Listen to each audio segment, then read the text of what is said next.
La mariposa desea casarse y ya podéis figuraros que quiere escoger la flor más bonita entre las hermosas. Echa una ojeada escuadriñadora sobre los cuadros donde se hallan todas las flores dispuestas y arregladas como niñas que están aguardando que se las convide a bailar. Son muy numerosas y en tal cantidad la elección es muy difícil o cuando menos indecisa. Para ahorrarse trabajo, la mariposa vuela en derechura hacia la margarita.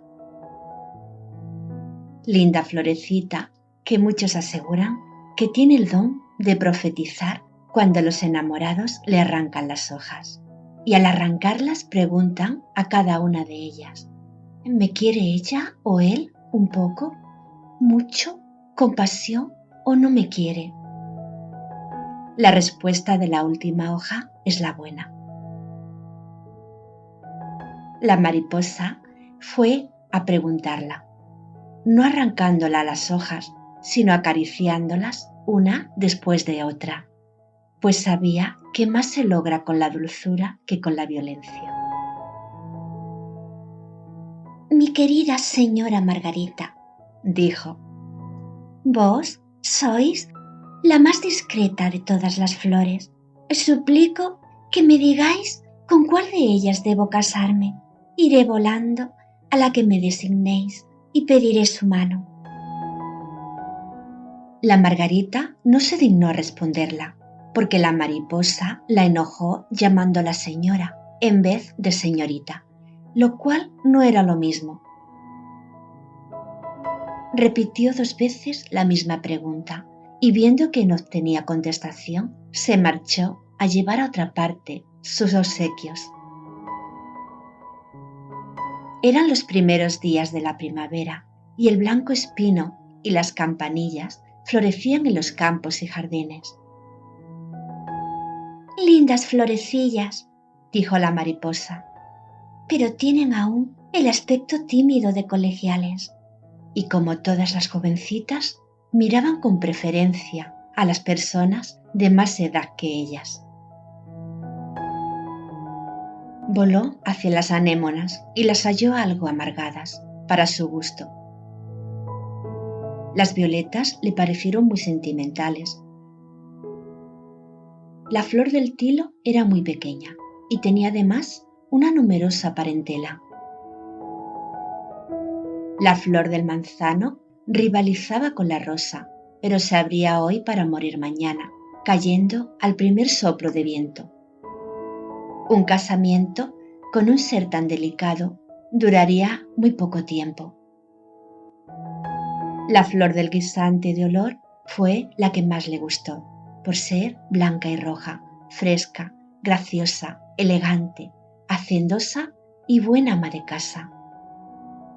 Iba a hacerla su petición cuando notó cerca de ella una vainilla en cuya extremidad pendía una flor seca. ¿Qué es eso?, dijo. Es mi hermana, respondió la flor. ¿De veras?, contestó la mariposa. Lo mismo seréis vos un día. Y al decir esto, se alejó velozmente sin mirar atrás. La madreselva dejaba caer sus ramas por encima de un seto. Había en ellas muchas niñas muy parecidas entre sí, con rostros largos y tez amarilla. ¡Pardiez!, dijo la mariposa. ¿Cómo es posible amar a esas muchachas? Y él, la mariposa, marchó a quien era capaz de amar. Pasó la primavera y el verano también. Llegó el otoño y la mariposa no se decidió por nadie.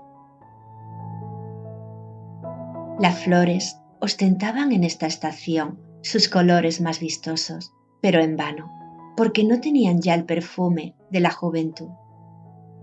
A esta fresca fragancia es a la que son principalmente sensibles los corazones que ya no son jóvenes, y había muy poca en las dalias y en los crisantemos. Así es que la mariposa volvió los ojos hacia la menta como último recurso. Esta planta no florece, pero puede decirse que toda ella es una flor por el perfume que exhala por todas partes. Cada una de sus hojas vale una flor por el olor con que embalsama el aire. Esa es la que me conviene, dijo la mariposa. Con ella me caso. Y la hizo su declaración de amor. Escuchó la lamenta silenciosa y severa y acabó por decirla. Os concedo mi amistad si gustáis, pero nada más. Soy vieja y vos sois joven. Podemos vivir muy bien, ambos en paz y buena inteligencia. Pero en cuanto al matrimonio, procuremos a nuestra edad evitar la ridiculez.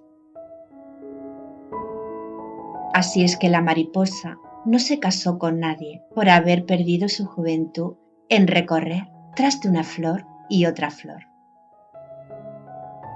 Se iba acabando el verano. El tiempo era sombrío y lluvioso.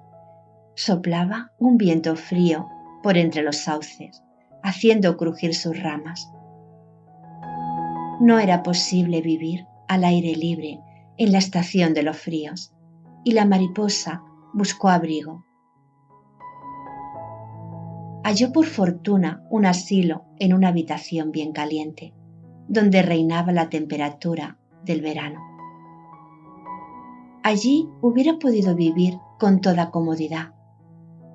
Pero un día se dijo a sí misma: no basta con vivir, se necesita libertad, un rayo de sol y una flor. Voló hacia la ventana y tropezó contra los vidrios. Viéronla los niños. La admiraron, la asieron y traspasándola con un alfiler la clavaron en una caja de curiosidades. Era lo mejor que se podía hacer con la mariposa. Heme aquí sobre un tallo como las flores, se dijo el insecto. Cierto que no es nada agradable, pero al cabo y al fin es una colocación como otra cualquiera. Y esta idea la consolaba algún tanto. Es un triste consuelo, murmuraron con tono burlón varias plantas que había en unas macetas para adornar la habitación. No hay nada que esperar de estas plantas tan bien colocadas en sus tiestos, exclamó la mariposa, ya casi moribunda. Están muy cómodamente para ser humanas.